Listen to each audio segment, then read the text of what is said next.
Hey yo, welcome to It's 420 Somewhere. Today we're going to talk about social equity and like how to do it right and stuff.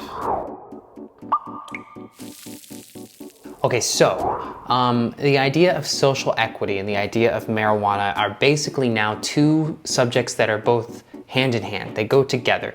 And one of the big reasons for this, I think, is because it makes it a lot more palatable, or the idea of marijuana a lot more palatable for people who aren't smokers and for people who want to use this as kind of a stepping stone for their political careers. It's an easy way of kind of getting the conversation moving forward in political spheres where it otherwise wouldn't. Otherwise it would just be about, potheads, and who wants any legislation for that. But now, because of the idea of social equity, it's something that a lot of people in the country can get behind.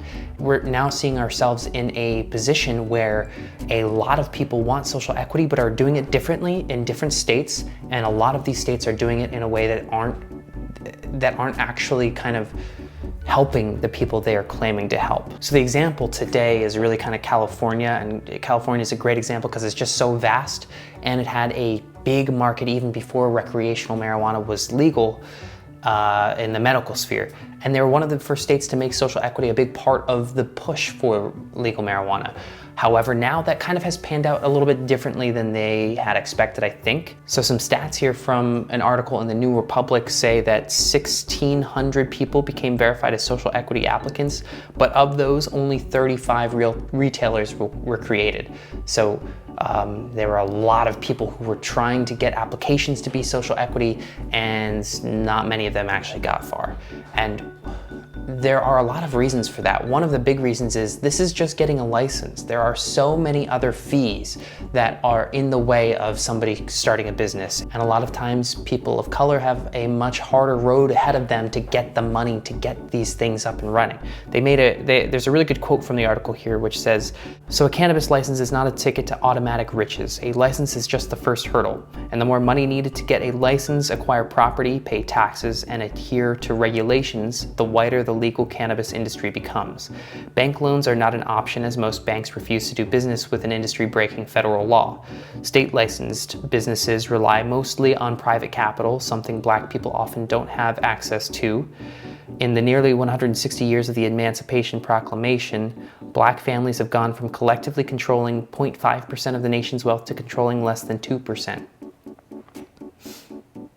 All that is to say that just because you have a license doesn't mean you have the money to actually create a business. And you can also say, well, maybe they should have thought about that before they got the license. But I think the way it's advertised and the way it's put out there in the world makes it seem like social equity is a thing that will give you a big push from the beginning all the way to getting your business started there. And it's actually not for a lot of these people because they brush their hands off after they give you a license. However, there are other ways to do social equity, which is expunging records. That is actually hugely helpful, and it's one thing that we should probably prioritize separate from legalizing marijuana. The idea of expunging marijuana convictions doesn't have to have anything to do with actually legalizing marijuana. Those could be separate things, and we could target this one that I think most people agree with while also dealing with this one, while also trying to get this one passed.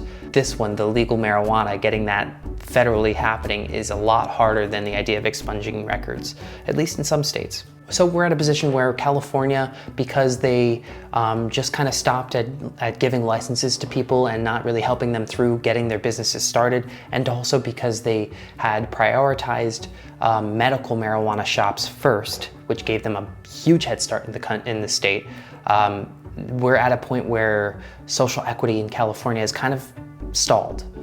And then we look to a place like New York, which is the next big capital of marijuana, and they're doing things a little bit differently, I think in part because they saw how California didn't do them perfectly. One of the big things that they're doing is they are making sure that all licenses given out in the state, 50% of those will be social equity licenses. That's a huge number, 50%. half of every single license is going to go to somebody who has been affected by the war on drugs, has been in communities of color, has been in a family with a conviction of marijuana. That's pretty impressive. And then the second thing that they're doing, which is equally as big and equally as important because it's giving these people a head start, is the first 100 to 200. They don't say exactly how many. They say between 100 and 200, which is kind of weird.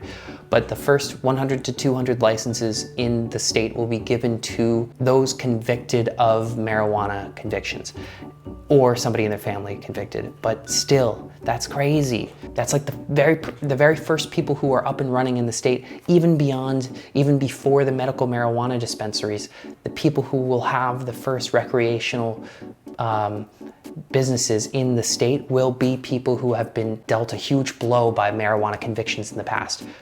Wonderful, great idea.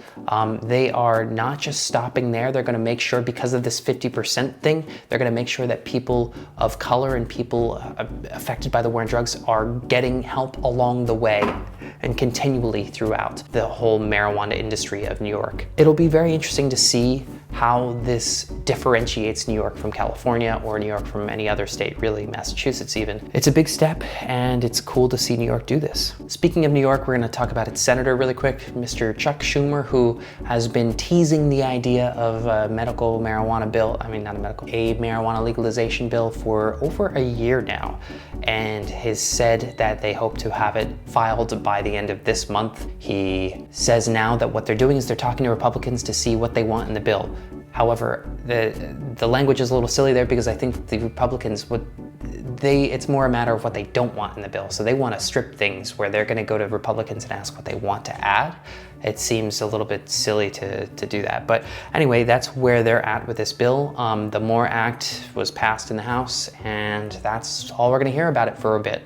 So the only kind of future that I'm curious about is this Nancy Mace bill that comes out hopefully soon, that gets a hearing in the House soon, because now the MORE Act is out of the way. They can talk about the Nancy Mace Republican marijuana bill and see what that's all about and see what people think of it. That's all we have to talk about today.